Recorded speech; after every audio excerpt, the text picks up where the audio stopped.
Thank you very much. I'd like to begin by saying we've just closed out another month of stock market. We're the best stock market Dow in 36 years. That's very impressive. So people are very happy with their 401ks and with the stocks that they have, and that's a tremendous achievement. Best in 36 years. Let me begin with a brief update on the China virus. Over the last month, our new cases in the United States have declined by 38%. Last week, we announced a breakthrough in testing that will allow us to have over 150 million rapid point-of-care tests. These tests return the results in less than 15 minutes, and many will be deployed to nursing homes. We're focusing very strongly on nursing homes, assisted living facilities, and other locations that serve high-risk populations. So we're going to have the 15-minute and less tests, and we will have 150 million rapid point-of-care tests. That's something. This evening, I'm pleased to announce that AstraZeneca vaccine has reached phase 3 clinical trials, so that's joining another group of vaccines that are very close to the end and hopefully approval. In the United States, we're doing things that nobody thought would have been even possible. This is a process that would have taken, in some cases, years, and we did it in a matter of months. Thanks to the efforts of Operation Warp Speed, we remain on track to deliver a vaccine very rapidly in record time. I also want to provide an update on left-wing political violence that we're seeing in Democrat-run cities. Under my administration, federal law enforcement is working with state and local authorities all over the country to comb through hours of video, track down rioters, looters, and arsonists, and bring them to justice. We've just come up with a report that we've arrested a large number of people. It's over 200, and you'll be hearing about that, but they've been arrested in various cities throughout the United States. We're doing it very low-key, but we're trying to help cities. They are, in all cases, Democrat-run, but we're doing the best we can to help them without really much of a consent. We'd like to have the consent. As an example, in Portland, we could solve that problem in approximately 1 hour, but the mayor refuses, perhaps for political reasons. I don't know why it's good for him to have a city that's falling apart and that's under siege now for 94 days. But really, it's been under siege for years, if you know Portland. So to the mayor, I say, whenever you're ready, let us know. We'll solve your problem of violence. We'll solve your problem of crime. We'll arrest those criminals very rapidly, and you'll be able to have some nice evenings in Portland. The Department of Homeland Security and the Department of Justice are announcing a joint operations center to investigate the violent left-wing civil unrest. And again, in Portland alone, the federal government has already taken care of and arrested 100 rioters. Just in that one city, the wave of violence and destruction that we've seen in recent weeks and months has occurred in cities exclusively controlled and dominated by the Joe Biden party. If you take a look, the top 10 in the country are Democrats. It's Democrat-run cities, and it's a shame, and it can be solved so easy. It can be solved very easily. The violence is fueled by dangerous rhetoric from far-left politicians that demonize our nation and demonize our police. We have to allow our police to do what they're very good at doing. We've taken that power away. They're afraid to lose their pension, their job, their everything. They're afraid to be destroyed. You saw this when left-wing extremists attacked law-abiding citizens attending the Republican National Convention at the White House, including Senator Rand Paul and his wonderful wife, Kelly, what they went through, but other people went through it too. And that was done very systematically. That was done on purpose. They knew we were having the convention, and they wanted to do everything they could to disrupt it. And the good news is the public is very wise to it. They see what's happening, and they're wise to it. And I think they are probably acting accordingly. Left-wing rioters are repeating the same false narrative about America that you hear about. You hear this from people, what they're saying, how they're saying it, the violence. It's terrible. And again, it's Democrat politicians. I don't know that they're spurring it on or they're afraid to stop it. But in any event, we're there to help. We're there to get things under control. What they did on Thursday night at the White House, just outside of the White House, to people that came from all over the world is a disgrace. It's a disgrace. And frankly, the mayor, Democrat mayor, Mayor Bowser, should have done a better job. She did a very poor job. But at the same time, we had the police who were very brave. They helped Rand. I guess it started off with 2, and they took a beating, if you can believe this. They really took some heavy hits. 1 went down, but got right up. And 2 others joined them, and they were able to get Rand and Kelly through.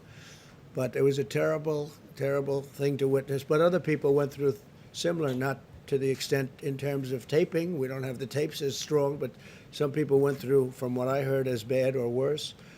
The violent rioters share Biden's same talking points, and they share his same agenda for our nation.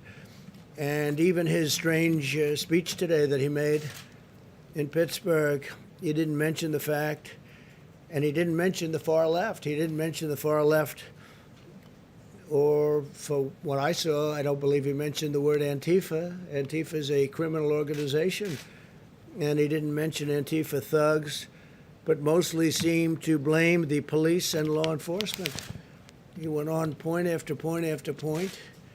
He even talked about those on the right, but he didn't talk about those on the left, and those on the left are the problem, and Antifa is the problem. The rioters and Joe Biden have a side. They're both on the side of the radical left, and that is so obvious. And until that neutralizes, you're never going to have safe areas in those Democrat-run areas. For months, Joe Biden has given moral aid and comfort to the vandals, repeating the monstrous lie that these were peaceful protests. They're not peaceful protests.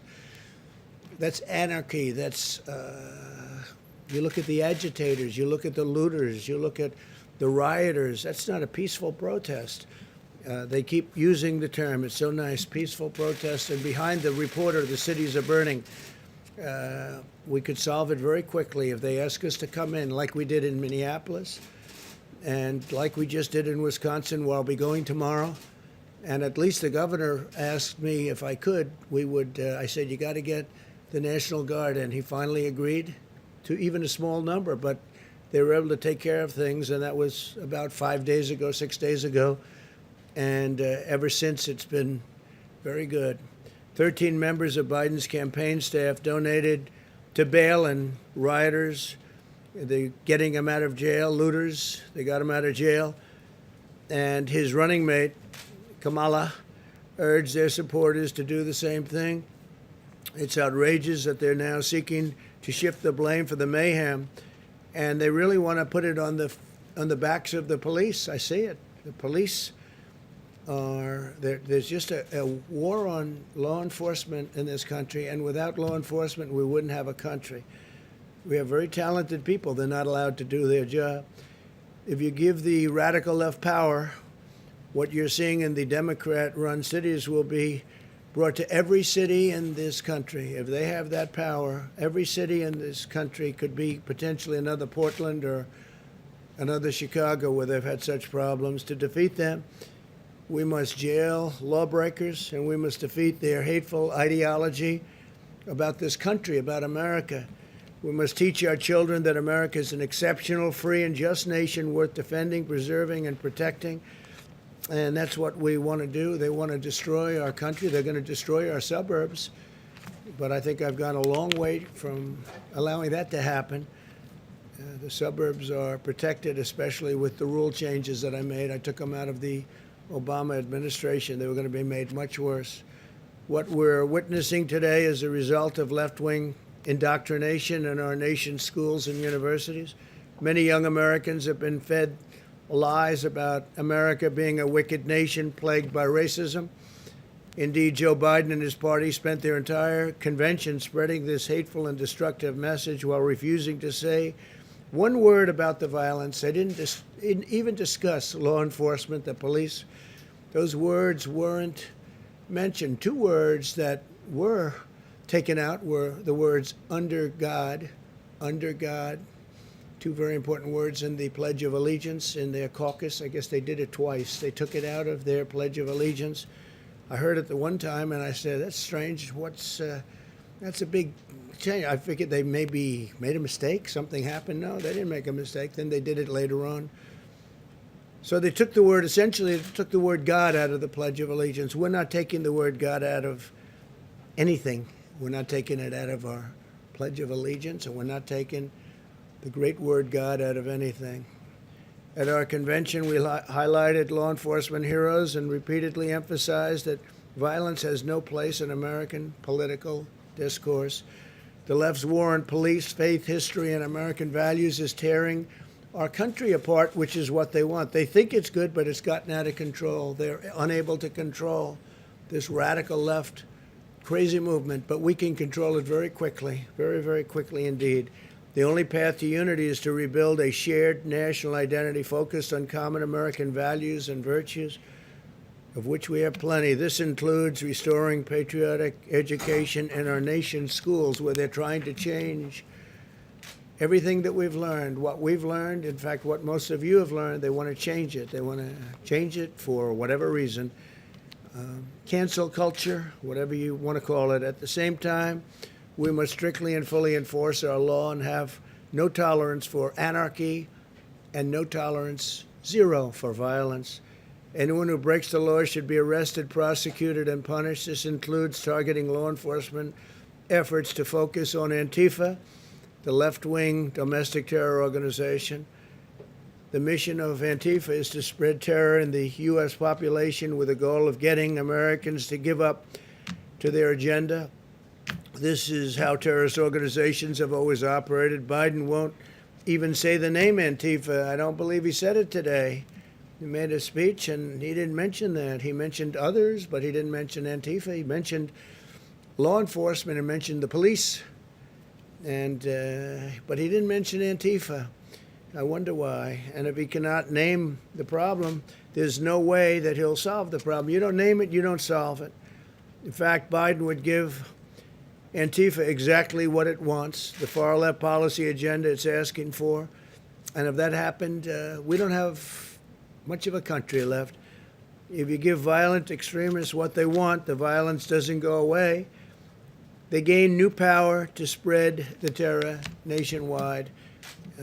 Most of our nation is extremely safe, by the way. You know, you only see the bad. You see Portland and Chicago, and you see what's happened in New York just in a very short period of time. It's horrible what's happened in New York. I love New York. I come from New York. And when I see, 4 years ago I left, and I could see that it was problems under this mayor. He's a terrible mayor, one of the worst. I can't say the worst. I mean, I've witnessed Portland. Hard to top him. But he's certainly one of the worst. And when I look at what's happening in New York, and I look at what's happening in the city, and so quickly, it happened so quickly, it's a shame.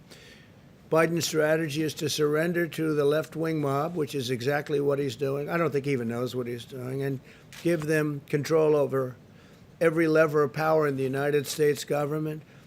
But when you surrender to the mob, you don't get freedom, you get fascism. That's what happens in all cases. You take a look at Venezuela, look what's gone on there, and other places.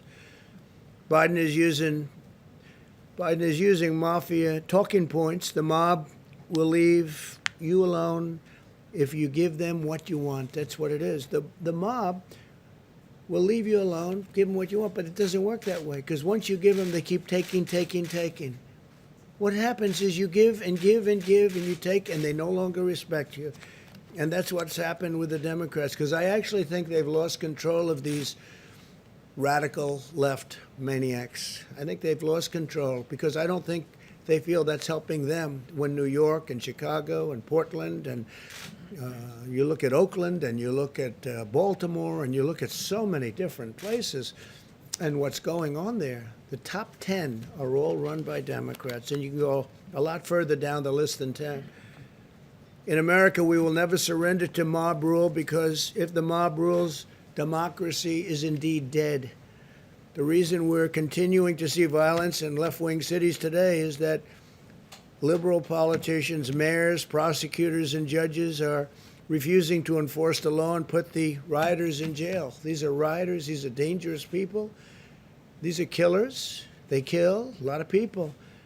And they don't even think about it. They wake up the next morning, they don't even think about it.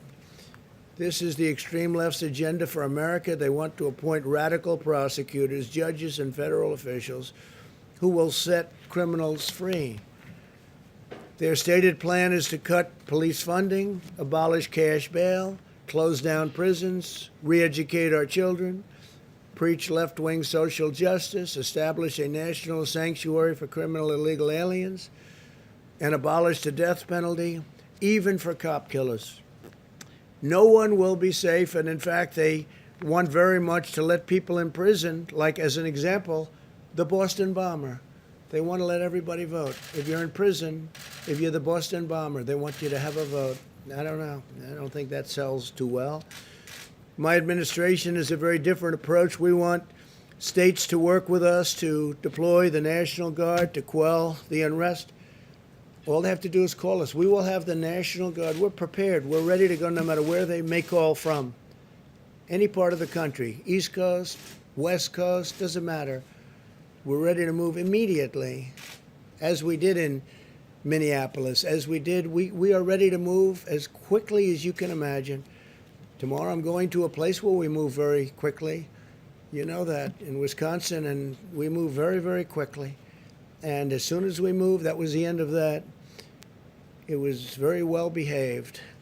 I'll appoint more tough-on-crime prosecutors, support stiffer penalties and longer jail terms for riders, and support effective policing methods that are proven to be great crime reducers.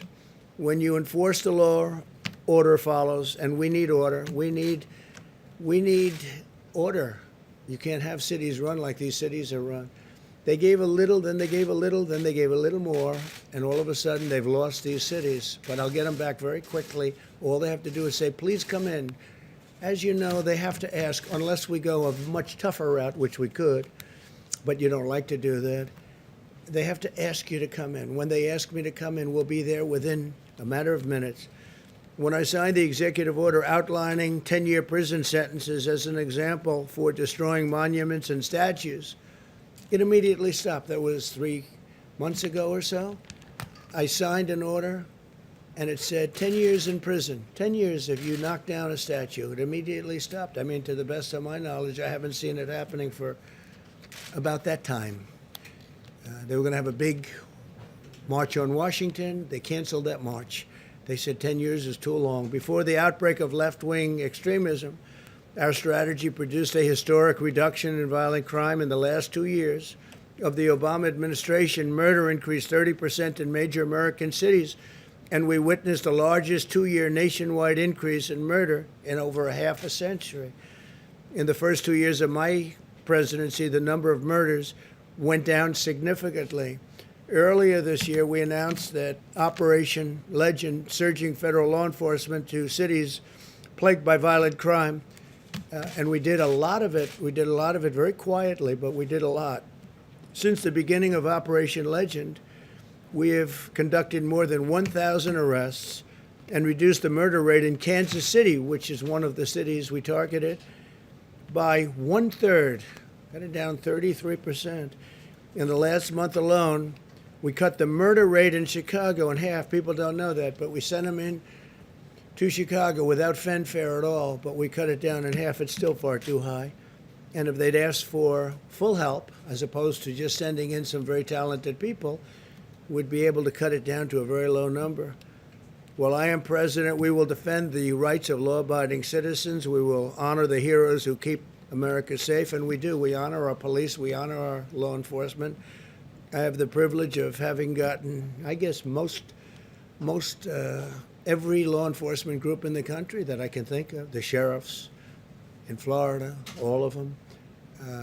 Law enforcement in Ohio and Texas, North Carolina. I mean, almost no matter where you look, I think I've gotten all of it. We'll have to do a little study so I'm totally accurate, but I would say all of it. And the ones who didn't, I think we have to look at them. Where do they come from? So we've done a real job. We're ready, willing, and able to help these Democrat-run cities that are doing poorly. They have to call and ask. All they have to do is call. They don't even have to put it in writing. We'll put it in writing later. We'll get them in there, and we'll straighten out the city. very quickly, whichever city we may be talking about. So those governors that are responsible for a state that has a city that's got a lot of problems, call me, or the mayor can call me, and we'll be there very quickly. Tomorrow we're making that trip to Wisconsin. I think a lot of you are going to be going, and it should be very interesting. Should be very interesting, but we're proud of it because in 6 days, it's been like a different world. And it took place immediately. As soon as we surged, as soon as we went in, it took place immediately. Okay, please, thank you. Mr. President, are you giving any consideration, or did you give any consideration to the governor and mayor's request not to come to Kenosha tomorrow? No, because Kenosha was something we did a good job on. The governor didn't want us there. He didn't want the National Guard, as you know. He was very reluctant, but I give him credit because ultimately he said yes, and as soon as he said yes, the problem ended. But I have to see the people that did such a good job for me, and we're meeting with numerous people, and we have tremendous support in the state of Wisconsin, so I promise them when it all gets taken care of, we'll go.